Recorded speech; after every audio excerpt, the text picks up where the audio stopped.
Hi, everyone, and welcome to Desire Wellness with nurse practitioner Deidre Arms. We're so excited to have her back after a couple of weeks. She was on the road, she was at a conference about longevity. So, we're so excited over the next bit of time we do have together that we're going to be hearing some of the new secrets to a longer, healthier life that she heard from this conference. Where she was at in California, I believe. You were in amidst the redwoods, nurse I was. practitioner. I was. It looks so beautiful. You sent me a picture and I was like, okay, can I please be there? We traveled several places coming up the coast and everything. The first part of our journey started in Los Angeles for a functional medicine conference there from A4M, where we learned a lot about hormones, nitric oxide, some other great things that I'll talk about in maybe episodes after this that are cardiovascular in relation. And then we went and spent a few days in Santa Cruz in the redwoods, and I did forest bathing. I know we talked about that the last episode and just briefly, but that was a great experience, just being present in the forest with all of your five senses. We did some meditation and yoga on a hillside with the sequoias. So that was incredible, really got me focused for the last part of our journey, which was in San Jose at a longevity summit, which had all the top experts in the space. And I thought it would be good to introduce what even longevity medicine is, because you've probably started to see it trending and started to see a lot of talk about it. And so I thought this would be a good time for us to talk about that. So I have a little bone to pick with you. Okay. Was I close So by you? exactly. I wasn't sure. I thought Hey, you were Kim, coming to I'm coming to Ohio. Southern California. Are you near Southern California? No, that's about a 9 hour drive for me. San Jose is not Southern California. Well, I was only there like 2 days, so oh shoot. I waved from you secretly across the bridge. Oh shoot. Yeah. Well, now you know for next year, because I assume you'll probably want to be coming back and attending the conference again. Although they always change every single year, where are they going to hold these conferences? So it may or may not be in San Jose next year. It's true. One of the labs that we got to tour, which was Vibrant Labs, it is it Santa Clara? So really close to San Jose. Yes. And we were able to go in there and actually see how the process of some of these functional medicine testing is done. And it was pretty phenomenal. They're state of the art there. I really enjoyed doing a lab tour, which I wasn't sure if I would like that or not. You don't know, until you get in there. But I couldn't film anything or take pictures. So I was like, dang, I would love to have shown you that process. What was the most interesting part of that? I mean, I would think it would just be simply the fact that they're going to that extent to test a lot of these different supplements to really make sure that they're safe and potentially effective for what they say they do. So this lab is actually the one that tests like your GI health, your food sensitivities. They do Lyme disease. They do a lot of what we call the Zoomers, which is like seeing if you have a sensitivity to wheat. And they have a test that actually John Hopkins did a study that shows that it can detect celiac disease better than a biopsy can. And it's been out since 20, like 12, 2014, somewhere in that range. But it was just phenomenal to see the process. It's like when you think about what's going on in a lab, you think somebody's opening the vial and your stool's there or your saliva or your blood. But no, it's so automated and it's done so clean, like you just wouldn't even believe it. Oh, that's incredible. It gives you much more confidence because you do a lot of that type of work in your practice in Columbus, Ohio at Desire Wellness. And so you're constantly sending things like this out to a lab like that. So it probably was comforting and it gave you confidence that you're doing what's right for your patients. Exactly. Yeah, it was really neat to see. And I got these really cool socks out of it. She goes to a lab all about testing for all of these different ailments, and she got a pair of socks to walk away with. Yeah, have them on today. What's special about these socks? Actually, I don't think anything. They've got the logo on it. They look kind of funny, but they were really comfortable, and I was like, "Oh, I'm gonna wear these." That is pretty awesome. I love that. Well, are they, what color are they? Blue, and they have like a teal and a white. So, Ah, I was going to say you could have, if they were red, you could have worn them on the third Saturday in February, which is the Red Sock Day for Peripheral Artery Disease Awareness. I actually have red socks for that, Okay, though. Yeah. good, good, good, good, good. Just want to make sure you're covered. So, sounds like you learned a lot. You had a really good time. Let's get into some of the core things that you learned. What are some of the core principles of longevity medicine? So, really, it's looking at how do we not just live a longer life, but live that life where the last 20% of it isn't really full of disease, right? We want to live longer with less disease, and that is where longevity medicine comes in. And it's really expanding our lifespan in that manner. So. So, what role does personalized nutrition play in extending lifespan? Because we talk a lot about nutrition in our in this show. So, that personalized nutrition that you always talk about, what role does that play in extending someone's life? Well, if you think about it, if you imagine that your diet was like a personalized Spotify list for you, right? That's your playlist. It's made just for you, but with greens instead of grooves, right? Your personalized nutrition is all about finding the perfect mix of nutrients tailored to your genetics, your health, and your lifestyle. And we really are getting at this cutting edge type of technology where we can do that for each person. So it's like giving your body basically a VIP backstage pass to feeling younger and healthier longer. Uh, So the key will be actually, once you have that Spotify playlist on it, the people will follow it, right? They will follow that playlist of what they that's should eat. that's the hope. I feel like a lot of people who are wanting to understand longevity, wanting to understand how to optimize their health, really, this is really beneficial for them, right? You get that personalized nutrition, and but like anything, right? You can get all the great information, but there's this play where you are part of that equation. Yes. Yes. We all know it's supposed to be good for us in general, but sometimes we just don't do it. We don't follow it. So, maybe once we start really getting that personalized nutrition, you know what? I know it made a difference for my dad, Captain Bill, Captain the Navy. He was always set in his ways, loved his sauces and big sandwiches and creams and whatever it was, and had to have his glass of milk before he went to bed that was warm. And we did a customized test for what things his body might be reacting to, and he actually created a whole new regimen to stay away from some of those foods. So that was pretty good. So if you have someone who's regimented, if you can get them to change the regiment and break that habit and start a new one, then I think you've got it. Exactly. And sometimes we're not ready to make all the changes at once. Right. That's where I always use that analogy, like health is like an onion. You start to peel away the layers. If we cut you to the middle, all you're going to do is cry. So if we try to get to the core of it all really fast, it just causes lots of tears. That's a really great way to explain it. So what about genetics? How significant is genetics compared to lifestyle in determining longevity? So our genes are like the cards that were dealt, right? But lifestyle is how you play the game. So some of us are born with an ace or two. We've got the long telomeres, we've got really good genetics, right?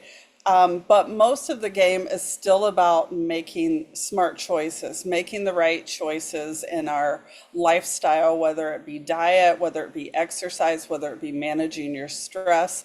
So you want to really think of lifestyle as your cheat codes, right, to the game of Yeah. life. You're you're hitting up and down on the you know, joystick to add an extra 10 years. And it's what you do every day that makes a big difference.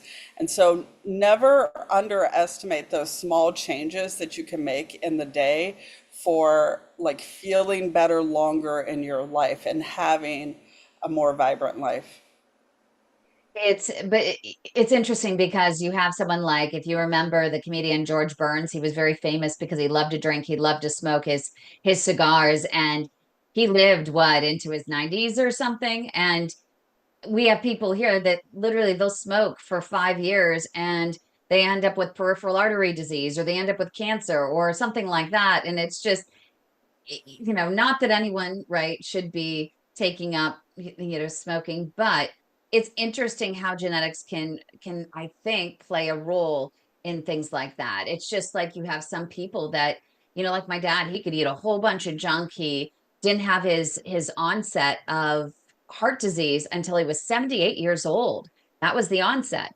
But then, if you don't mind me bringing up, you, my friend, you ended up with the onset, what, in your 30s or 40s? 40s. Yeah, I was 46. And that's where, if you think about that, some people like are born with an ace or two with their genetics, Yeah, and then the lifestyle plays into it. So for your dad, the processing and ultra processing of foods was not something that he would have had as much exposure to as I would have had, or even the environmental factors. They're even bringing out tests to help us understand these xenoestrogens that women are being exposed to that are causing so many problems with fertility. And it's just looking like what is our environment bringing into us and changing that DNA for yeah. us, right? We're So seeing diseases that should never happen until we're in our 70s or 80s, much, much younger. So. yeah, that's really frustrating. And so more of what you eat. What are the benefits of calorie restriction, for example, and intermittent fasting? Because I fast every single day till just about 11:30 or noon. I take my cinnamon capsules. I have 3 weeks on, 2 weeks off, and I do my Ceylon cinnamon capsules in the morning with a big glass of water. I have a cup of coffee, and then I have my first good meal. Like today, I had a salad with a sliced boiled egg on top and some walnuts and apple and all the goodies. I tried to get the rainbow in there. I just didn't get the red in there. Got everything but the red, and I just had forgotten the beets, but did pretty well. Does that help me and others live longer? It does. Calories restriction and intermittent fasting are like taking your body on a budget vacation. It still gets what it needs, right? You're getting everything that you need, but it's kind of in a streamlined way, right? Your cells actually enjoy the break. It's like putting yourself on a circadian rhythm, and your cells really need that so that they can clean up and tidy things up and take out the trash. It's a process called autophagy, and that's really important. Is this autophagy and ridding of the bad things? And we need a break with what we eat, drink, or any calories at all. Even if it's 7 p.m. to 7 a.m., like that's our normal circadian rhythm. To have that fast after dinner until we wake up in the morning. So Good. So I'm actually doing something good for myself. or And it's really great, I hear, for diabetics as well. They always promote, we have Dr. Michael Danziger, who wrote the famous Tufts Diabetes Reversal Program, and he talks about intermittent fasting. So it's also a good thing for everyone to talk with their dietitian or talk with their physician about.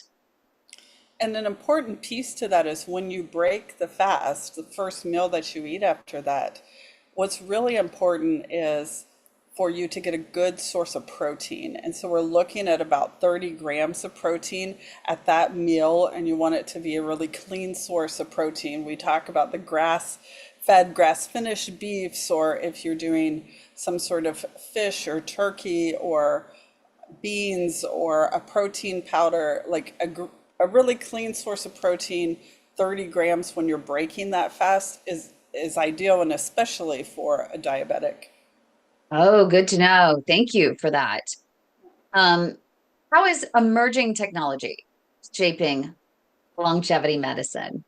We're hearing so much, right, about all the new technology, all the new devices, right?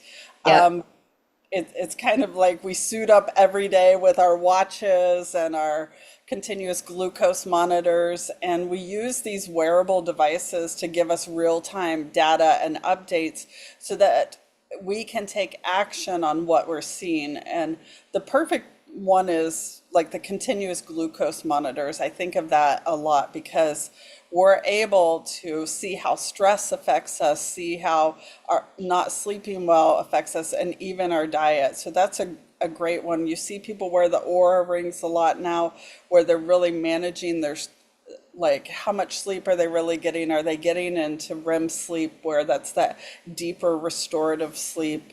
So if you're looking to, you know, understand your body more, your biological clock, to see how young you really are, it's worth kind of digging into some of these devices and learning about that. Yeah, and I just saw a device called Lumen, because I've always been thinking about, well, we can actually monitor our glucose, but what about our gut health, right? And I just saw something on Instagram for a device, it's called Lumen, worth checking out, that actually lets you know maybe what you're missing, inside your gut. And so I just had seen it, I haven't looked into it. And so it's another technology that they're putting out there. And I don't know if it's a one of those things that pretends like it works, but it really doesn't. Not enough evidence on it, but I can't wait to hear what you have to say about that one once you look that up. But I'll have you know, speaking about gut health, and what is the impact of gut health on longevity? Because we've been talking about my poor gut health for a while. So, gut health is really so much emerging evidence has been shown where the microbiome is kind of where chronic disease happens, right? And I heard a great talk this past weekend by Tom O'Brien. If you get a chance to look up any of his stuff, but he talks about leaky gut and lipopolysaccharides, and really how basically a leaky gut equals chronic disease is what the bottom line of it. And there were so many research articles to support this Wow. that yeah, it was just phenomenal. I was so happy to get to hear him speak. He was phenomenal. But keeping the bacteria in balance, and leaky gut is really where that mucosal lining gets degraded, and things like bad bacteria and your medications, things that should never penetrate through that gut lining, get into the systemic blood system, and it causes inflammation. And then there's this buildup of these lipopolysaccharides in places, and we really have to fix the gut, and it can take some time depending on how long that's been going on for somebody. And the biggest causes for having a leaky gut can be overgrowth of bad bacteria. So, and we get that sometimes by an exposure to a bad bacteria, but we also can get it if we don't have enough good bacteria, and that can come from not eating enough fiber, not eating the rainbow, things like that. And then stress has a huge impact on our microbiome as well, and then other medications that you may take that could cause that. But once you start to have a leaky gut, you start to have malabsorptions of micronutrients and things that you need to feel better. And the biggest ones are magnesium, vitamin D, your B vitamins. Those are all made in the gut, and there's a lot of evidence that supports that. So just kind of eating the foods that cause prebiotic postbiotic, all of that is really important for this leaky gut that we're seeing. What's that food from South Korea? Kimchi. Lots of Kimchi. kimchi. Yeah. Lots of I love fermented food. the old sauerkraut. I just like sauerkraut, the raw sauerkraut so much. I just started doing that since you said it on one of the shows. And I went down to Gilroy, which is right near San Jose. Hmm. Um, just a couple weeks ago. And they had one of those side stands with a specialty market, and they had special sauerkraut that was mixed with greens and things like that, and herbs and spices. Oh my goodness, it was so good. It was so good. I could only get one jar. It was a little pricier than, but I had to get one. I had to get one, and it was worth it. And I was taking, my fork because I don't have to share. I was taking my fork right there in the jar, and it was just absolutely delicious. So That's I'm glad you turned me on to it. that's what I do. I eat it straight out of the jar. Nobody else here around me's eating it like I do. I'm just like buying it and eating it out of the jar. That's my thing. I really enjoy it. Well, it's one of those things that there are a lot of really good healthy foods, such as that maybe on the first bite might not taste good. It is a little bitter. It takes a little bit of getting used to. But once you do, it is incredibly satisfying. It really So, is. And I had a grandmother who was very superstitious, and you know that whole thing about on New Year's Day, if you want to have, good finances and riches in the new year, you had to eat sauerkraut and pork and all of that. Yeah, it was a thing. So I've been eating it since I was little because she would not let us out the house without, she was so superstitious about that. on New Year's Day, so we all need to eat sauerkraut on New Year's Day. Yeah. Okay. We'll be sending out the reminders. So, what about your biological age? So, can reducing your biological age actually lead to a longer, healthier life, a longer lifespan? So um, our biological age is like the age that our body feels rather than the number of candles on the cake, right? So I'm 50 today, but my biological age is based off from how healthy am I really? And those links of in our DNA strand, the telomeres, that tells us basically our biological clock there. So if you can keep your biological age lower, this is where you get into having like kind of extra credit in your class of life. Like you're buying yourself more what we call longevity and feeling better and being able to live a healthier life longer, right? So by reducing biological age means that you're hitting a sweet spot between a balanced diet, exercise, keeping stress low, and to a kind of magical formula to where your heart is healthy and you stay young in that manner. I would imagine that the big bad I word, inflammation, would play a big role in your biological age. It, What it is the is driver. so? Talk about the importance of addressing inflammation and aging. So, and the term that you might start to hear in the media and things like that is inflammaging. So basically, inflammation, aging, kind of in the same word here. Infla, inflam aging, Inflammaging, yeah, yeah. inflammaging. Okay. Yeah, so inflammation is that annoying fire alarm that just won't quit in our body.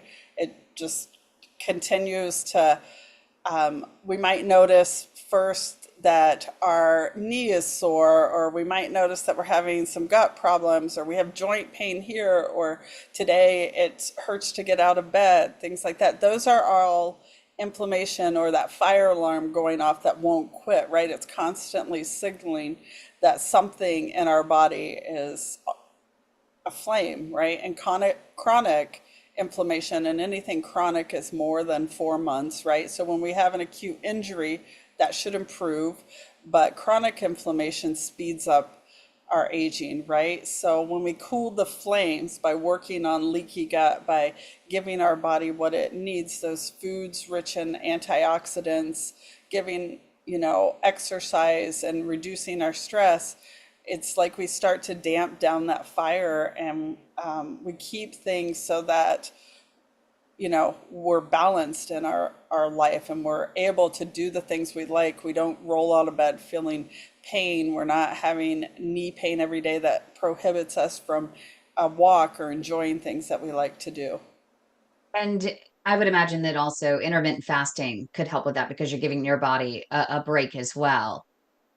Right. It plays into that autophagy, right? It's like the cell's way of just kind of rebooting and doing what they need to do. That self-cleaning mode where the body gets rid of the old, the damaged cells to make way for new. So intermittent fasting is what kind of triggers the cleanup in this what's going on. And so by giving your body that break, you're saying, okay, time to clean house, time to reset things. You're not giving it any inflammatory foods at all, any ultra processed foods. And that's why it's so important when you break that fast to get Yeah. that high quality protein in.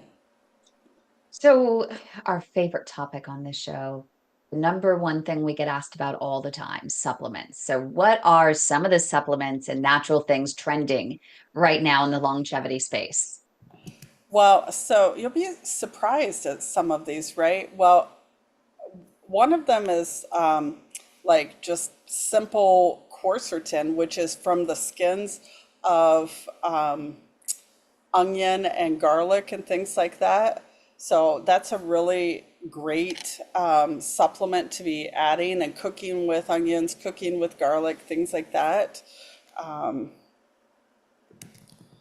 Another one would be, we hear a little bit about NAD, NAD plus. I'm starting to look a little bit more into that myself and to see what the benefits of NAD is. It's a peptide, so sometimes you might hear about peptides, but the FDA has really come down on peptides, so they're not as available as people talk about. Those are just amino acids. They're just heavily researched, but not really available. And then those looking at the polyphenol foods too. So, the NADs, I mean, are they, it's heavily researched, but not widely available. Do we know why? Is it just that they can't control the formulations? They could become unsafe at a certain level. Um, what do you have any reasoning for that? So I would say some of that really, what we're seeing is they may be starting to be used as medications. Like they're being researched, like how can we use this in the longevity space and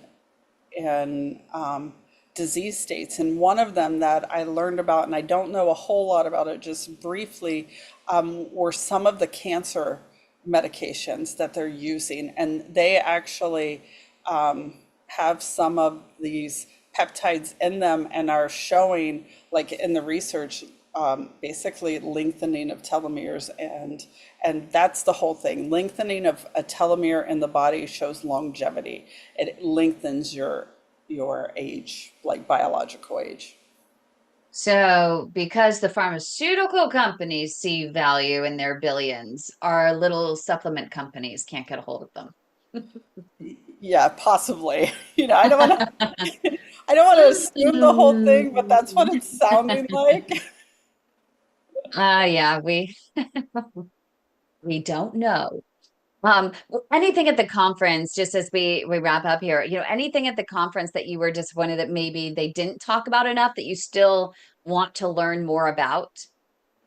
So there were so many things that I want to learn more about. I brought home so much literature. I had to take a suitcase underneath the plane to get home. That's Oh how no. much stuff I brought. But I would say, they were talking a lot about VO2 max and exercise and getting to a certain VO2 max to really help with longevity and the way that you feel. But really, the bottom line that everybody kind of the consensus clear across the board was, looking into gut health, making sure that you're getting food, like food is medicine. How is it nourishing your body? And that was a really big piece of it. So food and exercise are the most impactful things that we can do in this space of longevity. Um, and we've heard this over and over. And then they talked a little bit about metformin being used as a longevity medication also. So I do want to learn a little bit more about that because so many of our patients are on metformin because of the, diabetes and Diabetes. pre-diabetes. And so learning how that really does lengthen your biological clock, I do want to learn more about that. I think we do too. So I see a future episode. So make sure if you want to learn more about that and how metformin may or may not extend those telomeres for a longer, healthier life, make sure you go to our YouTube channel, youtube.com/, the way to my heart. And make sure you make sure you subscribe to our channel and get notified every single time that Nurse Practitioner Deidre Arms goes live in our weekly Desire Wellness series. It is every single Wednesday, as many Wednesdays as we can do, except when she's out learning more at these conferences, which, we give her a hall pass for those because she comes back, packs a punch, and gives us so much great information to share every single week. So that is every week, 1:30 Pacific time, 4:30 Eastern time. And for those of you in Central, yes, it is 3:30 Central time as well. And late into the evening over there in England and over in Scotland and Italy. And I know we always end up with some viewers over there as well. But do make sure to go to youtube.com/, the way to my heart, and just give us a little bit of love. And you'll get notified when we have great series such as this one with Nurse Practitioner Deidre Arms. So make sure, subscribe, like, subscribe. I wanted to make sure that if there were any questions from the audience or any comments from the audience before we close up shop for the day, and maybe we have some thoughts and considerations for next week's show before we close up as well. We do have Alan Potts. Alan, go ahead and unmute and ask your question of Nurse Practitioner Deidre Arms. Hi, thank you. I've never done intermittent fasting, but I would like to try it. Where can I go to get some reliable information on the right way to do it? Um, I probably could send you some information on intermittent fasting. All of my stuff comes from the Institute of Functional Medicine, so it's like the researched way and how to do that. So definitely I could get that to Kim and share And some we of could the talk resources about that it I next have. week. What do you think? Great topic for next week. Yeah. Yeah. I think we might have just fixed that issue. We have a topic for next week, Alan. Okay. Can you wait that long to give it a shot? Yes, I can.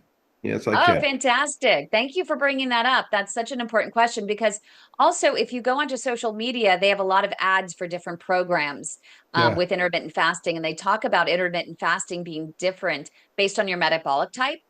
And so it would be interesting to know if there's any, water in that jar Yeah. Yeah. for that type of thing. So would love to know more about that if that's, what suits your fancy for Yeah. next Wednesday, Nurse Practitioner Deidre. Yeah, that'd be great. Thank you. Thank you. And we have Marcia. Marcia, go ahead and unmute. It's nice to see you here, Marcia. I know yesterday, or was it Monday, you were back at the doctor's and you're here. So this is good news.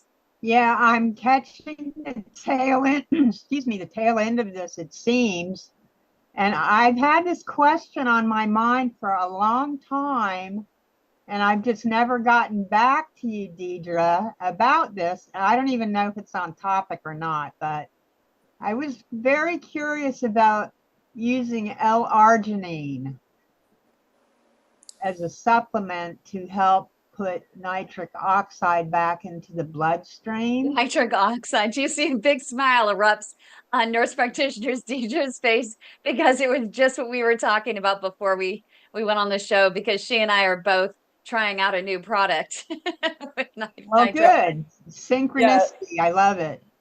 We're learning a little bit about this not nitric oxide and the benefits of it and everything. So let me dig a little bit more to get that information. We are trying a few things to see what the products have and what the similarities are. But you're right, nitric oxide is something that's really beneficial that I'd love to spend some time learning and talking more about. And we are Yeah, definitely, Marcia, it's a great question. We are going to, we just talked beforehand, that is something we're going to do an entire show on because it is so popular. And you don't want to just go out there and grab just any nitric oxide product. It's not for everyone. So we really want to be careful and make sure that in that program in which we discuss it, we provide you with the critical questions to ask your own healthcare team to make sure that you're doing it in the right way, if in fact it is medically appropriate for your situation. yeah, because I've tried in the past.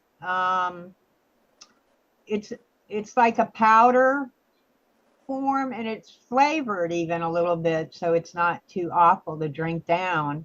But it's L-arginine and L-citrulline, both of them together. And I quit taking all of my over-the-counter stuff when I started having all of these prescription drugs added on, especially about blood thinning and stuff like that, because I felt like I was getting in dangerous territory mixing the two. So I'm just curious about your thoughts on that. And yeah, please connect me with this show when we're talking about nitric oxide for sure. Will do. Thank you, Marcia. Thank you. And we have Douglas. Douglas has a question. Douglas, go ahead and unmute. Yeah, It's literally not an official show until Douglas comes on and asks a question. because I was gonna go along the same lines as what Alan was, because I also have CAD and I'm in the HCM group, and I have understood that for me it's not good to do the fasting like that. So that would be interesting to find out more information about that, to know the ins and outs, because everyone has a different opinion about it. And Yep. would it help my PAD or would it hurt my CAD, or does it really, that would be a great topic to have.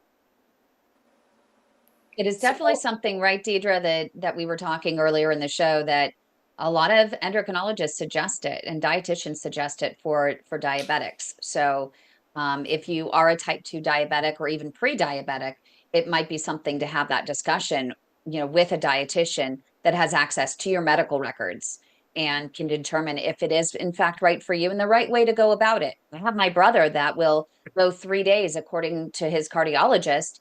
It's great for him to go 3 days without and do a full fast for 3 days with just having water, and a couple other liquid, supplement things that he sets him up with. But for me, I mean, I just do 7 p.m. until about 11 o'clock, 11:30, maybe 12, depending on the day.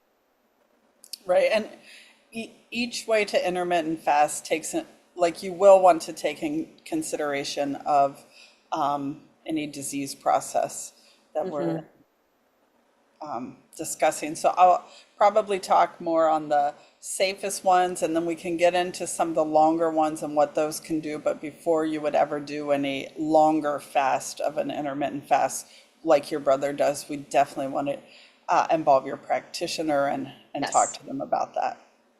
Definitely. And I think, nope, Alan, I thought Alan had another question, but I guess he didn't.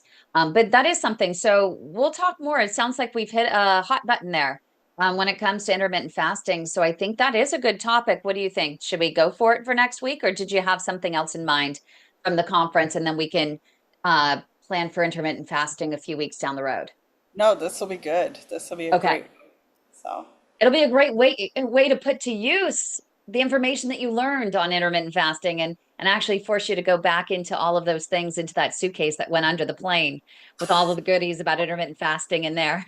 I know, I got so many books. I brought so much stuff home, and I was like, I hope I have time to read it all. Well, we appreciate you sharing it all with us, nurse practitioner Deidre. So next week, everyone, tune in again. Make sure you go to youtube.com/the way to my heart, subscribe to the channel, get notified. And when Deidre's show and other programs are available, we have clinicians and physicians just about every day. And we even have, if you were on a few minutes ago and you saw Marsha on Mondays has her Tai Chi and meditation. It's Moving Mondays with Marsha. So make sure to go ahead and click the get notified button under live. If you go to the live tab, we should have our YouTube producer here, Josh, to share his screen and show us everything that I'm talking about so everyone can find it very easily in the future. But we'll do that again, maybe next week. But thank you, everyone, for joining us. Thank you again so much, nurse practitioner Deidre Arms, for all of your time and all of your great information about longevity. And we can't wait to hear more.